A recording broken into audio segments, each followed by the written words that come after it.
大家好，我是夏妈。今天卤了一点牛肉，晚餐我们家就吃的卤水火锅，潮汕风味啊，我感觉又咸香又简单，品种还多。如果家里面人多啊，或者是不太想炒菜呢，你可以尝试一下。两姐妹又开始打球了，所以我准备了2条牛腱子肉，对半切开，放了1块五花肉，生姜啊、大葱或者是洋葱都可以。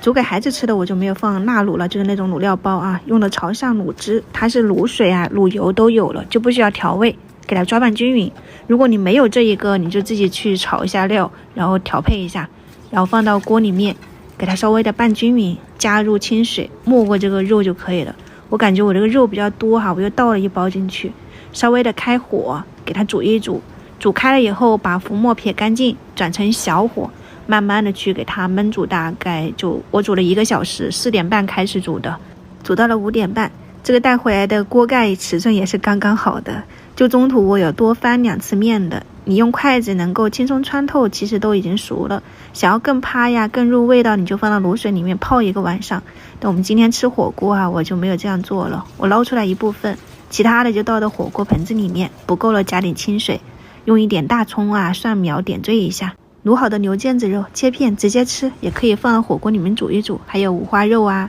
牛腱子上面的牛筋，就单吃可能有点嚼不动，煮火锅就刚刚好。其他的配菜你看自己喜欢吃点啥，我切了一点豆干、海带、笋片、鸭肠、肥肠、土豆啥的，家里有啥你就备一点，或者是你在卤牛肉的过程中还可以加一点其他的食材在里面一起卤。今天的这个卤水火锅蘸料就是葱花、香油、蒜末加上卤汤。如果觉得不够咸，那你可以倒一点生抽盐，想要吃辣放点小米辣或者是油泼辣子在里面。今天我们家的卤水火锅供大家参考一下，就你煮任何食材在里面都是很百搭的，而且它可以去腥，味道又很咸香，